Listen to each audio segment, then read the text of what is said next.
unë kam 29 vjet në Kish, unë erdha në Kish dhe pata një përvojë shumë të bukur, sepse me të vërtet unë erdha për të nxjerrë familjarët e mi nga Kisha, sepse fillimisht dërgova maman time që të nxirrte vllain, sepse ai shkonte çdo ditë në Kish, dhe unë që në moshë shumë të re, kisha kërkuar Perëndi në shumë kisha të krishtera, të llojeve të ndryshme dhe asnjëra nuk më pëlqente, sepse disa kërkonin shumë gjëra dhe të tjera më shkaktonin frikë.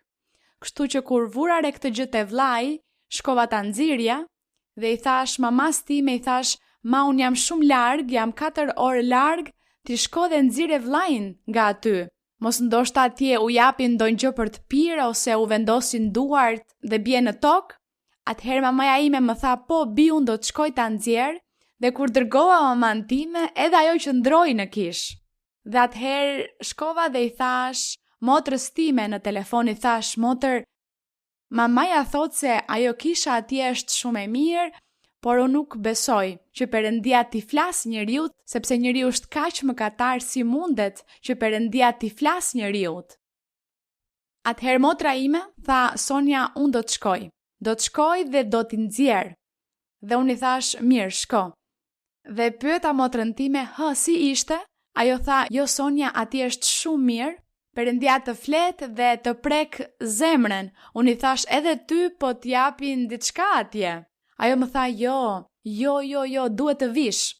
Dhe mirë, kaluan disa kohë, unë jetoja në Ibage, Kolumbi, shkova të jetoja në Pereira, dhe atëherë i thash vllait, mirë, më tregon në Bibël se ku thuhet se Perëndia i flet njeriut. Unë nuk e kisha lexuar të gjithën, kisha lexuar vetëm disa pjesë. Më thot, në librin e Korintasve 13 lexoje. Atëherë lexova dhe unë thash, tjetë e vërtet, vallë? Jo, unë nuk besoj që Perëndia i flet njeriut që është kaq mëkatar. Jo. Atëherë ai tha, eja, sepse sot ka diçka të veçantë, më than për djalin e vogël, sepse kisha një djalë 2 vjeç dhe ai kishte një frakturë, një thyerje në këmbë. Kyçi i këmbës ishte përdredhur në moshën 2 vjeçare dhe ka qenë në trajtim ortopedik. Dhe ky trajtim kushtonte në atë kohë 500.000 pesos, që ishin shumë para, dhe mjeku tani më kishte thënë, ky fëmijë, ky djalë, do të jetë kështu gjithë jetën, sepse ai ecte dhe binte. Ai nuk ishte në gjendje të ecte, vetëm me pajisjen ortopedike, që ishte një hekur që e mbante. Atëherë Zoti më tha, bi, ti ke ardhur për të nxjerrë njerëzit e tu nga shtëpia ime, por unë të them se kjo është kisha ime e vërtet. Ti më ke kërkuar në shumë vende, por ke ardhur në vendin e duhur. Unë po veproj në këtë vend dhe unë po i flas njeriut. Dhe të them se duke të folur nuk do të më besosh, ti do të largohesh për një periudhë kohe, por unë do të bëj një mrekulli në jetën e atij voglushi që të ka nxjerr Lot. Zoti më thoshte, do t'i bësh edhe analiza, sepse ti je shumë mosbesuese, dhe do t'i bësh analiza pasi mjekët të thonë se nuk ka asgjë.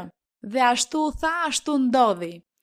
Sepse mjeku më tha se do t'i dërgonin t'i bënin përsëri hekur të tjerë djalit dhe më tha, këto janë radiografitë e djalit? I thash, po, këto janë.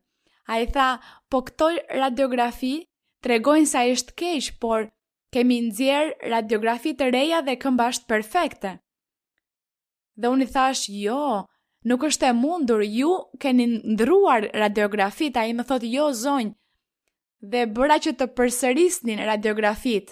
Atëherë më tha, shikoni këmbën, këmba është e drejtë, shikojeni. Aty u kujtova për profecin, sepse prej 6 muajsh unë nuk isha kthyer më në Kish, dhe kjo ishte për lavdi të Zotit. Dua të dëshmoj për të lartësuar emrin e Perëndisë son, duke dhënë atij gjithë nderin, lavdinë dhe lavdërimin. Zoti nëpërmjet profecisë së tij të shenjtë më kishte paralajmëruar tashmë se armiku do të përpiqej të më merrte jetën, por ai gjithashtu më siguroi se dora e tij e fuqishme do të më mbronte. Vëllezër dhe motra, dua të ndaj me ju se mbrëm, ndërsa po rregulloja kuzhinën, papritmas dëgjova një kërcitje shumë të fortë që më mbushi me frikë të madhe. Menjëherë thira nënën time për t'i treguar çfarë kishte ndodhur dhe pasi kontrolloi, ajo u habit kur pa se kishte një vrim plumbi në pjesën e sipërme të tavanit. Dhe duke parë dyshemen, gjetëm një fragment atij plumbi vetëm disa centimetra nga këmbët e mia, gjë që më tronditi thellë, dhe ndërsa kuptova rrezikun nga I cili më shpëtoi Perëndia, dhe sot e jap këtë dëshmi për të lartësuar emrin e Zotit dhe për të nderuar dhe lavdëruar emrin e Zotit ton.